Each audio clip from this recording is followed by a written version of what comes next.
Karena pada prinsipnya begini, BPJS itu lahir by undang-undang, ya. Jadi kelahiran BPJS niatannya adalah menghadirkan negara ke tengah-tengah masyarakat Indonesia. Sebenarnya niatannya cuma itu. Sebagai bangsa yang maju, itu ditandai dengan negaranya memiliki jaminan sosial. Sok, Bapak Ibu keluar negeri kemana, ke Eropa kemana, pasti ada ditanya, penduduknya itu punya jaminan sosial nomor berapa? Nah, kita itu membentuk dengan dasar undang-undang yang tahun 2004 gitu, itu niatannya adalah supaya negara hadir. Dibentuklah Badan Jaminan Sosial pada tahun 2011. Undang-undang tentang badannya baru keluar 2019. Kalau inti programnya 2004, ya. Nah, karena ini program negara pasti ikut campur di dalamnya, baik itu premi maupun tarif biaya pelayanan ke rumah sakit. Jadi saya ingin teman-teman memahami bahwa BPJS ini sebenarnya pelaksana saja. Ini program negara yang masuk program strategis nasional yang harus dijalankan oleh BPJS. Tetapi di dalamnya tidak boleh nyari untung, nirlaba, asas gotong royong, nirlaba segala macam. Jadi seluruh uang masuk itu dibayarkan untuk pelayanan kesehatan. Itu intinya. Kemudian kita tahu bahwa sejak 2014 BPJS itu tidak pernah surplus, gitu.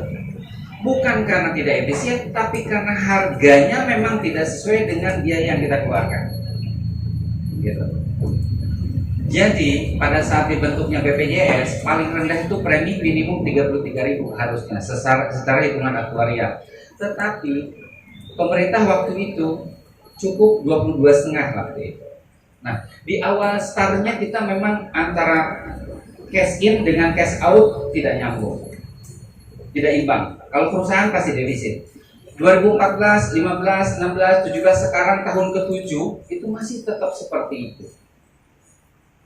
Jadi kita di undang-undang nirlaba, asas portabilitas. Kenapa harus ada CKM? Kalau Jamkes dan masing-masing kabupaten asas portabilitasnya tidak dapat. Misalkan orang Kota Balikpapan dijamin oleh Pemda di sekitar Paskes Balikpapan. Tapi bagaimana kalau ada yang berobat di Jakarta? Itu kan persoalan lain. Maka ditarik semua Jamkes itu ke dalam sistem jaminan kesehatan nasional. Itu sebenarnya filosofinya. Nah, kalau sekarang BPJS nggak transparan, kita tiap tahun juga diaudit BPKP, karena memang jadi kan ada dua, pemasukan dan pengeluaran. Nanti kita lihat gambaran bahwa pemasukannya memang sedikit tapi pengeluarannya besar, gitu. Sehingga ini cash flow ini yang mengganggu. Jadi ada juga yang bilang BPJS merampok uang negara. Loh, ini program negara, gitu. Ini negara yang punya mau, kami hanya melaksanakan. Uang preminya juga ditentukan. Sekarang kalau asuransi swasta kan tidak, premi dia hitung sendiri based on manfaat. Manfaatnya lebar maka preminya naik.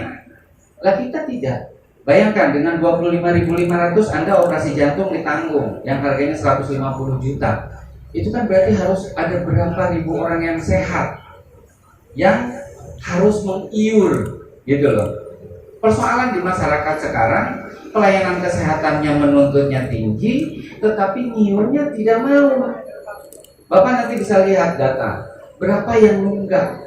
Mereka yang hanya daftar, bayar, kemudian istrinya melahirkan, ditanggung, bulan depannya dia tidak bayar.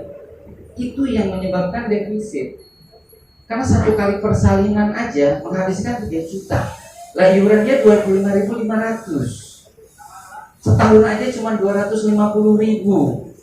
Harus 10 tahun dia kumpul baru bisa dijamin. Nah sekarang setelah melahirkan dia amnesia. Nanti kita lihat ya di data-data. Maksud saya ingin begini, sambungkan ke masyarakat bahwa sebenarnya niat negara ini baik, ingin melindungi masyarakatnya dari persoalan akses finansial. Karena banyak yang mendadak miskin gara-gara sakit. Orang punya mobil banyak, harta banyak, tapi kalau sudah kena cuci darah yang harus tiap minggu, seminggu 2 kali, 1 juta, 2 juta seminggu, kali sebulan 8 juta, kali 10 bulan 80 juta, kali 10 tahun 800 juta, habis itu uangnya. Lalu dengan sistem ini, mereka hanya membayar premi dan pelayanan bisa dijamin.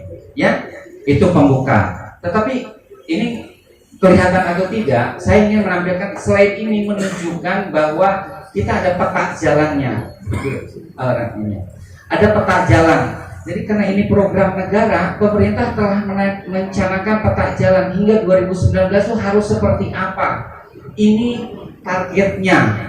Dan sampai tahun ini kita tidak mencapai, harusnya 100%-nya 257, tapi sekarang baru 222 jutaan.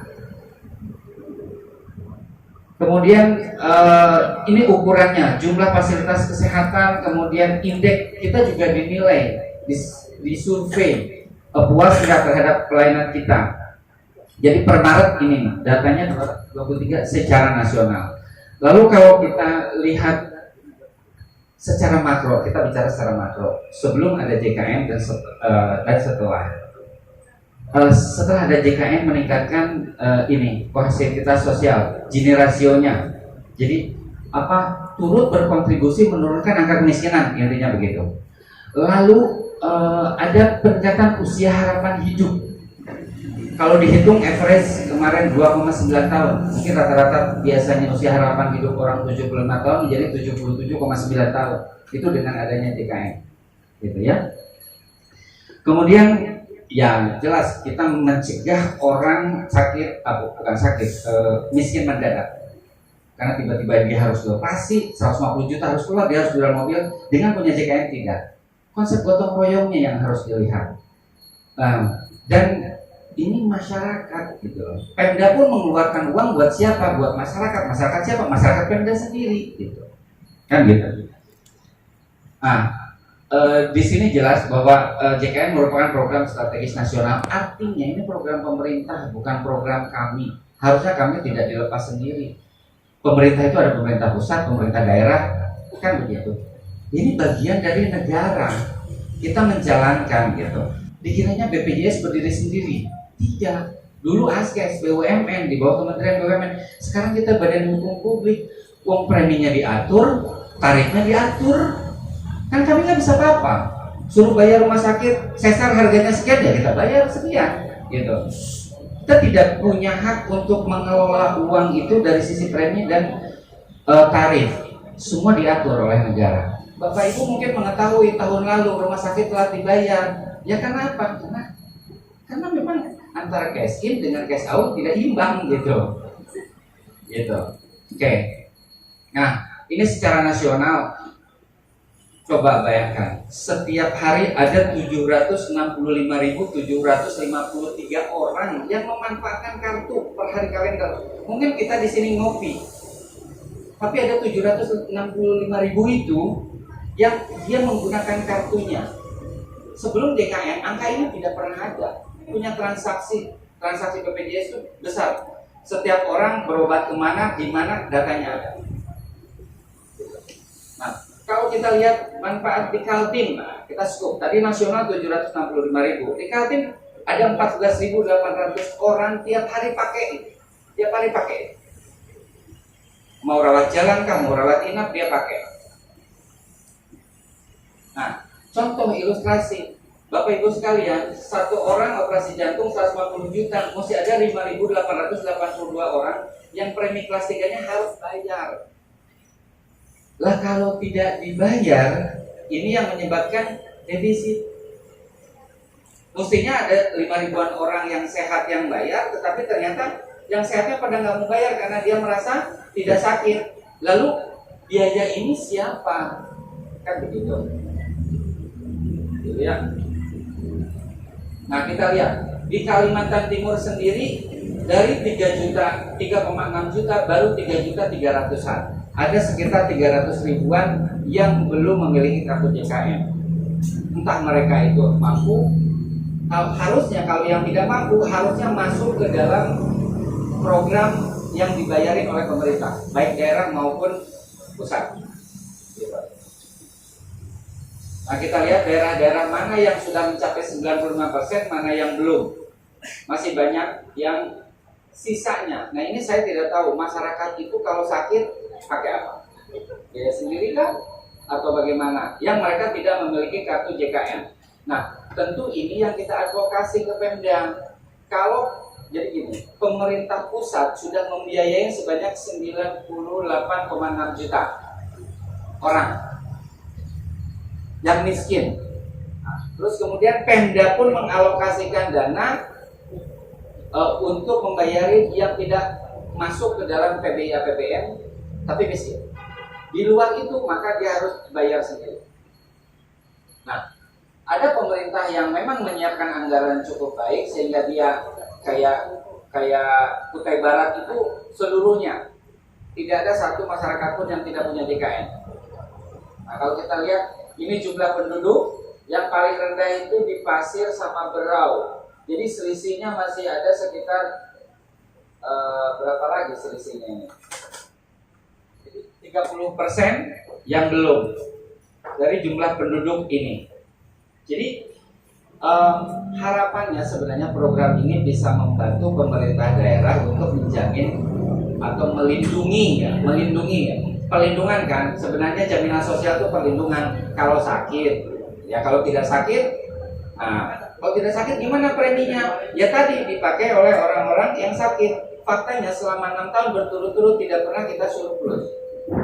Artinya uangnya memang habis ke situ, habis pakai bayarin biaya pelayanan. Gitu. Nah, terus kemudian kita lihat kepala desa aja yang aparat terendah dari pemerintahan masih banyak yang belum memiliki jaminan. Ini saya khawatir kalau kepala desa sakit apa? Jangan pakai dana desa, tentu tidak ya. Maksudnya kepala desa harusnya punya perlindungan. Ini ada sekitar 6, ini estimasi kita ada sekitar 6 ribuan aparat desa yang belum memiliki jaminan dari JKN. Nah kalau kita lihat nih, kita bicara KSI. Jumlah peserta mandiri yang menunggak, total yang menunggak dari 3,3 juta tadi Sekaltim ada 389 ribu yang menunggak. 389 ribu orang yang tidak patuh bayar iuran. Kalau duitnya sekitar 210 M. 210 M ini itu bisa membiayai berapa seluruh rumah sakit di sini dalam 2-3 bulan, 4 bulan sebenarnya. Ini. Tapi ini yang harusnya masuk, bayar tidak bayar, sehingga kita tidak ada cash yang masuk di sini. Ini juga persoalan yang menyebabkan defisit. Ya, Bapak Ibu tahu bahwa kita itu tidak ada sumber lain selain iuran. Iuran dari pemerintah, iuran dari peserta, iuran dari perusahaan. Kemudian dari sisi pelayanan, berapa yang sudah kita belanjakan? Mulai awal BPJS berdiri sampai sekarang sudah hampir 8,7 triliun. Itu kita belanja layanan kesehatan di Kalimantan Timur. Artinya uang beredar sudah 8,7 T yang kita bayarkan setiap tahunnya ke rumah sakit. Tahun 2019 kita gelontorkan 2,3 T belanja layanan, baik itu di Vaskes primer maupun di rumah sakit. Ini uang beredar di Kaltim. Tapi coba kita lihat cash in-nya. Cash in-nya selalu ini biaya pelayanan kesehatan yang biru. Yang merah itu cash in. Kita lihat tahun 2019 biaya pelayanan kesehatan tadi 2,3 M. Tapi cash in-nya berapa? Bukan M ya, triliun. 2,3 T. Tapi cash in-nya cuma 1 T. Apakah ini dibilang BPJS untung, BPJS ini, BPJS apa? Kita boleh Bapak Ibu, ini data ada dan audited gitu loh. Silahkan dicek, tanya ke rumah sakit berapa dia tiap bulan dapat spend uang dari kita. Kita belanja ke rumah sakit itu untuk bayarin yang sakit-sakit peserta. Kalau lihat ini kita bicara cash in ya, artinya cash in dan cash out. Kita tidak bicara orang Balikpapan yang berobat di Jakarta, itu belum termasuk. Kita hanya bicara orang sini berobat di sini, saya dapat duit di sini, maka ini selalu menunjukkan defisit. Nah, kenapa kemarin pemerintah naikkan iuran? Salah satunya untuk meningkatkan penerimaan. Karena penerimaannya selalu tidak imbang dengan pengeluaran. Pengeluarannya sudah seperti ini. Gitu. Ya. Apa sih penyakit yang banyak? Nah, kita lihat ini 225.000 orang common cold, flu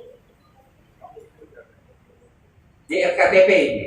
Jadi, tapi sekarang jaga juga ya, jangan sampai corona itu batuk pilek gitu.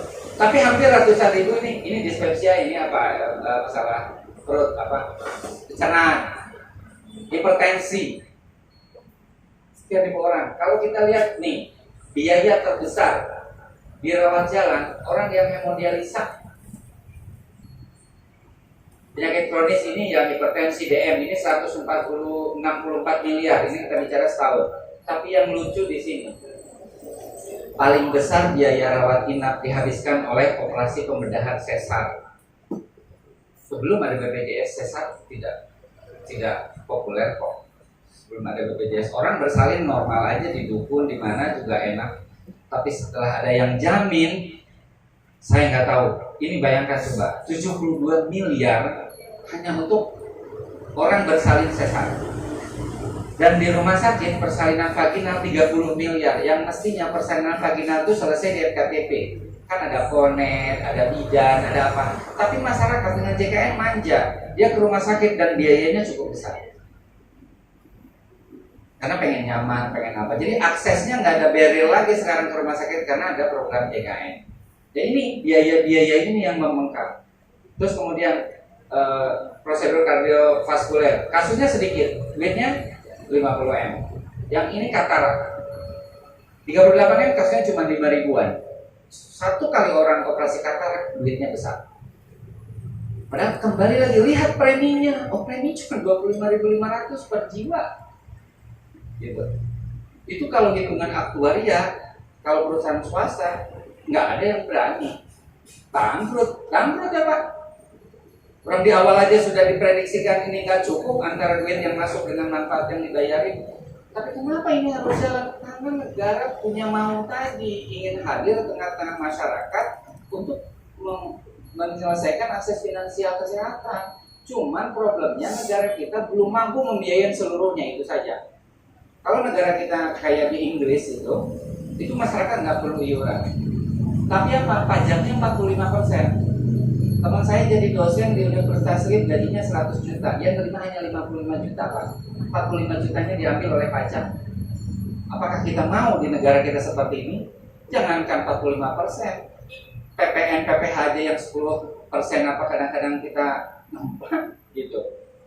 Tapi di sana nggak usah iur karena ngambil dari pajak. Di kita, nah kenapa masyarakat yang mampu suruh bayar sendiri, yang sebagai pekerja itu harus dibayarin oleh perusahaannya, yang tidak mampu baru bagian negara, gitu. Nah, ini kalau kita lihat kasus terbanyak, ya ini lucu, persalinan vaginal di rumah sakit. Berarti kalau kita lihat 16.000 ditambah dengan sesar 12.000, berarti ada 28.000 anak lahir di 2019 menggunakan JKN. 28.000 pertambahan penduduk di Kaltim pada tahun 2000. Kalau 28.000 dibagi 12 kilo,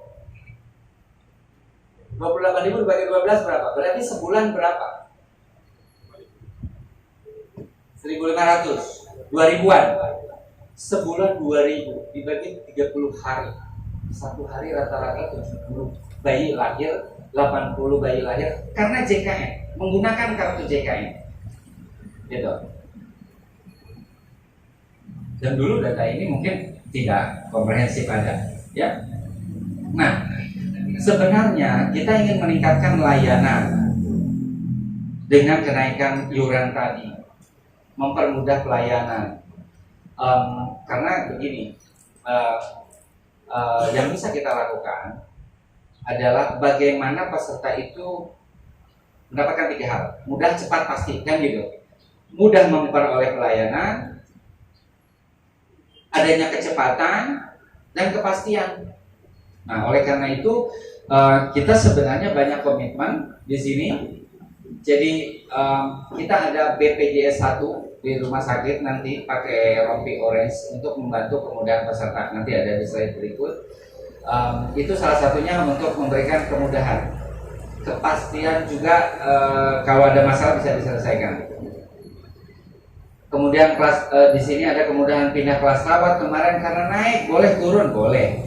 Kalau dulu syaratnya kan harus 1 tahun dulu baru boleh turun, ini tidak. Kemarin itu menjelang 1 Januari. Tapi sekarang setelah dibatalkan, kami masih nunggu. Intinya kami nunggu apa yang akan dikeluarkan kebijakan oleh pemerintah. Kita ngikut karena kita tidak berdiri sendiri. Itu aja. Jadi MA memutuskan batal naik iuran, ya udah kita manut aja. Hanya kondisi defisit itu berarti tidak terselamatkan, intinya begitu. Nah, ini ada BPJS 1, ada program praktis, kemudian ini ada petugas kita nanti pakai rompi begini bukan tahanan KPK, tapi dia BPJS 1 itu kepanjangannya siap membantu, gitu. Jadi di setiap rumah sakit insya Allah kita tempatkan itu.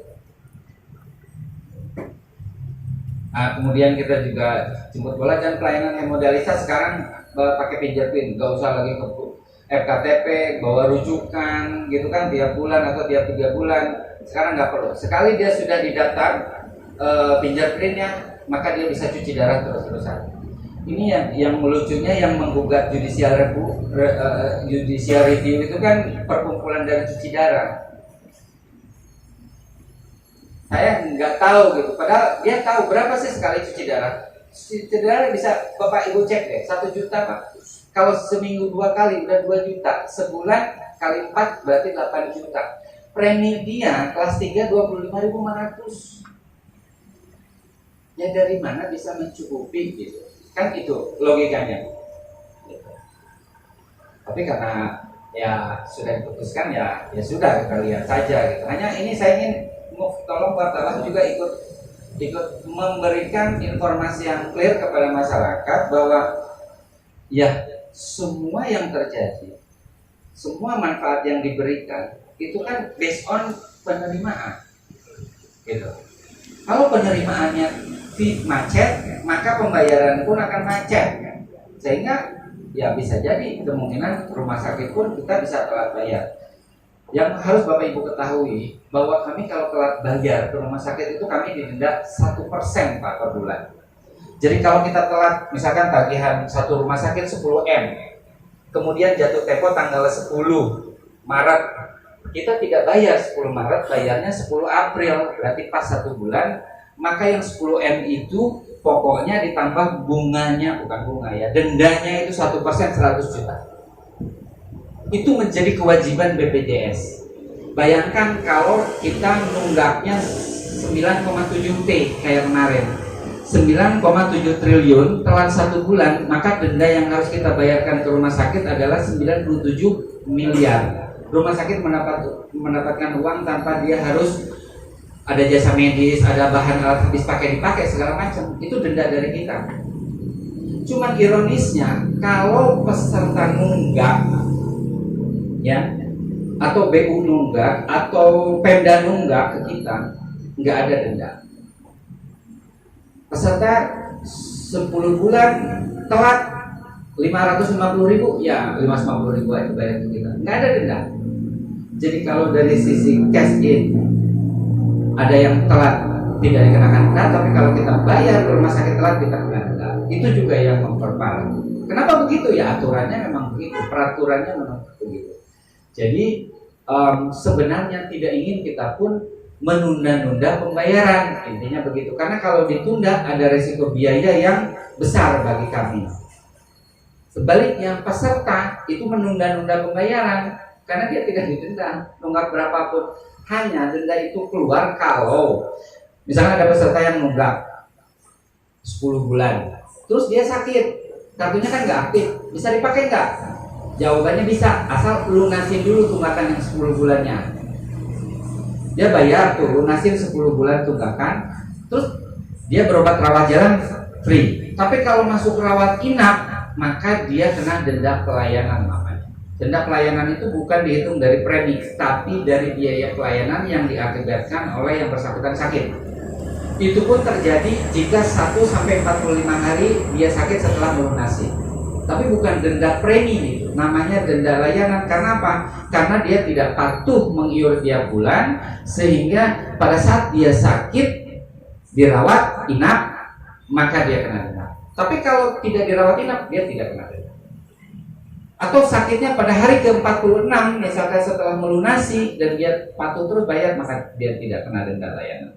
Itu intinya. Saya ingin bahwa ini adalah program negara yang harus kita bantu untuk sustain, untuk bisa memberikan manfaat, memberikan negara hadir ke tengah-tengah masyarakat pada saat masyarakat itu memiliki persoalan terkait biaya pelayanan kesehatan. Saya kira itu dari saya. Terima kasih. Assalamualaikum warahmatullahi wabarakatuh.